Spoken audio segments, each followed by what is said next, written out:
नमस्कार दोस्तों, बात करते हैं उत्तर प्रदेश की 10 बड़ी खबरें, काम की खबरें, ब्रेकिंग न्यूज निकल कर आ रही है। उन सभी के बारे में बात करते हैं विस्तार से। शुरू करते हैं सबसे पहली बड़ी खबर की तरफ। ट्रेन लेट, जी हां, सोच समझ कर कराएं रिजर्वेशन। 10-10 घंटे लेट चल रही हैं ट्रेनें, हो जाएंगे परेशान। ये ट्रेनें हुई कैंसिल। कोहरे के चलते पैसेंजर से लेके एक्सप्रेस ट्रेनों का संचालन पूरी तरह से लड़खड़ा गया है। रोजाना ट्रेनें लेट चल रही हैं और इससे यात्रियों को काफी परेशानी का सामना करना पड़ रहा है। रेलवे अधीक्षक देवेंद्र कुमार ने बताया कि कोहरे के कारण शनिवार की देर रात 1:40 से रक्सौल से चलकर आनंद विहार जाने वाली सद्भावना एक्सप्रेस ट्रेन को भी रद्द कर दिया गया। और जबकि लखनऊ से चंडीगढ़ जाने वाली चंडीगढ़ एक्सप्रेस 2-3 घंटे लेट है। दिल्ली से मुरादाबाद जाने वाली भी स्पेशल 1.5 घंटा लेट है। ऐसी कुछ ट्रेनें जो लेट चल रही है उनकी स्क्रीन पे आपको मैं शो कर दे रहा हूं, एक बार पोस्ट करके आप पढ़ लीजिएगा। तो जब भी ट्रेन बुक करें तो पहले देख लीजिएगा क्योंकि काफी ट्रेनें अभी लेट चल रही हैं। बात करते हैं अगली बड़ी खबर की तरफ, जो है यूपी के टीचर भर्ती को लेकर सरकारी नौकरियों की आएगी बाढ़। इलाहाबाद हाई कोर्ट ने सुनाया एक अहम फैसला। जी हां, आपको बता देते हैं कि राज्य सरकार ने सुप्रीम कोर्ट में एक आश्रय हल्फनामा दिया था जिसमें उक्त 12,091 पदों पर काउंसलिंग कराई गई थी,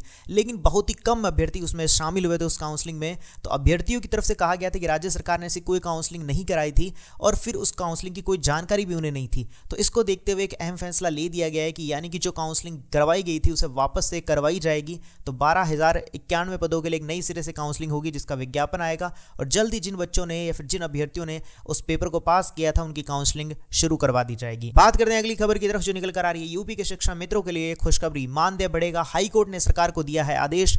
इलाहाबाद हाईकोर्ट ने यूपी सरकार को निर्देश दे दिया है जिसमें शिक्षा मित्रों को सम्मानजनक और आजीविका के लिए आवश्यक मानदेय भुगतान करें। और कोर्ट ने यह भी कहा है कि मौजूदा समय शिक्षा मित्रों का मानदेय बहुत ही कम है जिससे उनका जीवन यापन करना भी थोड़ा कठिन हो जा रहा है। कोर्ट ने कहा है कि मौजूदा समय में शिक्षा मित्रों का मानदेय बहुत कम है, इसलिए सरकार एक उच्च स्तरीय कमेटी गठित कर मानदेय वृद्धि पर निर्णय ले। ये ऐसा कुछ निर्णय निकल कर आ रहा है तो बहुत अच्छी बात है। तो चलिए बढ़ते हैं अगली खबर की तरफ जो निकल कर आ रही है। यूपी के 65,000 शिक्षकों को मिलने जा रही है बड़ी जिम्मेदारी। 90 दिन की स्पेशल ट्रेनिंग के बाद सौंपा जाएगा ये काम। जी हाँ, 65,000 शिक्षकों के लिए बहुत बड़ा काम आ चुका है जिसमें दिव्यांग बच्चों को विशेष अध्यापकों की भंती शिक्षा देना होगा। इसके लिए अन्य शिक्षकों को 90 दिन और एक क्रॉस डिसेबिलिटी प्रशिक्षण दिया जाएगा। 75 जिलों में ब्लॉक स्तर पर प्रदान किए जाएंगे और यह प्रशिक्षण 80 दिन का ऑनलाइन माध्यम से दीक्षा पोर्टल द्वारा होगा और शेष 10 दिन के लिए ऑफलाइन माध्यम से मास्टर ट्रेनरों द्वारा प्रदान किया जाएगा। अगर हम बात करें अभी दिव्यांगों के लिए 2300 विशेष अध्यापक उन्हें शिक्षा दे रहे हैं। बढ़ते हैं अगली खबर की तरफ। तो उससे पहले बस एक निवेदन करना चाहूंगा, इस वीडियो को एक लाइक जरूर कर देना। लाइक का कोई आपका पैसा नहीं लगता है और लाइक करने से मुझे बस अच्छा लगता है कि हाँ, आपको मेरी वीडियो अच्छी लग रही है, तो लाइक जरूर कर देना। बात करते हैं अगली बड़ी खबर की तरफ जो निकल कर आ रही है गोरखपुर यूपी से, जिसमें सीएम योगी ने 1150 महिलाओं को दिए हैं सिलाई मशीन। बोले आत्मनिर्भर बनना सबसे जरूरी। मुख्यमंत्री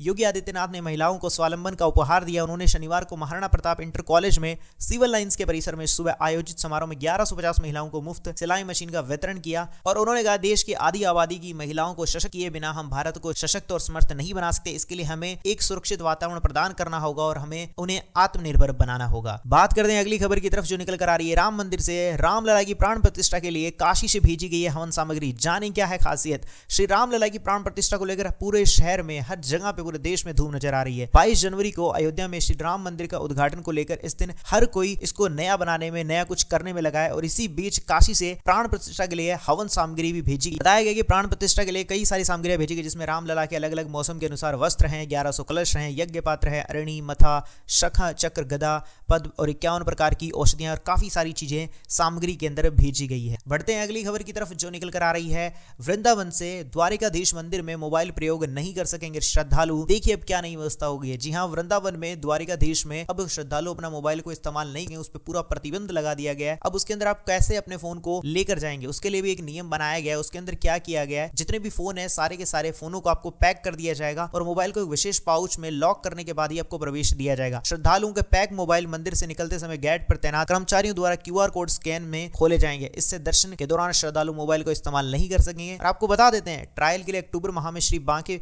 मंदिर में भी इसको शुरू किया गया था, लेकिन हाल में अभी तक वहां पे ये चीजें व्यवस्था लागू नहीं की गई है। बात करते हैं अगली खबर की तरफ जो निकल कर आ रही है। यूपी से सर्दी के चलते डीएम का आदेश 20 जनवरी तक बंद रहेंगे 5वीं तक के सभी स्कूल। 12वीं तक के छात्रों को भी राहत दे दी गई। जी हां, आपको बता उत्तर प्रदेश के आगरा जिले में शीतलहर और ठंड का प्रकोप काफी सारा देखा जा रहा है और उसी को देखते हुए 5वीं तक के सभी स्कूलों में अवकाश जारी कर दिया गया 20 जनवरी तक। और वहीं पर अगर देखा जाए तो जो 12वीं के बच्चे थे उनके उनके लिए 15 तारीख तक मकर संक्रांति का अवकाश था ही, और इसके बाद 16 तारीख से जो छठी कक्षा से लेकर 12वीं कक्षा तक के बच्चों का जो समय है वो 11 बजे से लेकर 3:30 तक निर्देश दे दिया कि तब तक के लिए उनकी क्लासेस चलने वाली है। बढ़ते हैं अगली खबर की तरफ जो निकल कर आ रही है राम मंदिर अयोध्या से ही बीएचयू के विशेषज्ञों की देखरेख में राम मंदिर के आहर बाहर लग रही है 1000 मूर्तियां, हर खंबे की है खास पहचान। जी हां, बीएचयू में 2 प्रतिमाओं को विज्ञानियों और national gallery of modern arts Delhi के डायरेक्टर जनरल की देखरेख में अयोध्या राम मंदिर की मूर्तियां लग रही है और मंदिर के अंदर और बाहर 1000 से अधिक मूर्तियां स्थापित की जा रही है। हर खंबे पर 8 देवताओं की मूर्तियां लगाई गई, जो वाकई में बहुत अच्छी चीज होने वाली है। बढ़ते हैं अगली खबर की तरफ जो निकल कर आ रही है राम मंदिर से ही रामलला के दर्शन करने आएंगे अयोध्या, जिसमें 50,000 लोग होंगे, वो भी बुजुर्गों में काफी उत्साह देखा जा रहा है। जी हां, आप सबको बता देते हैं 22 तारीख को जो प्राण प्रतिष्ठा होने वाली है, हर राज्य से, हर शहर से काफी सारे लोग आने वाले हैं और ट्रेनों में लंबी वेटिंग का समय चल रहा है। 23 से 31 तक 90% पर्यटक वाहन भी बुक हो चुके हैं और उस बीच 50,000 शहरवासी अवध नगरी से जाएंगे। जी हाँ, तो बहुत बड़ी चीज देखने को मिल रही है, कितना उत्साह और उमंग दिख रहा है इस बार। बात करते हैं अगली खबर की तरफ जो निकल कर आ रही है यूपीपीएससी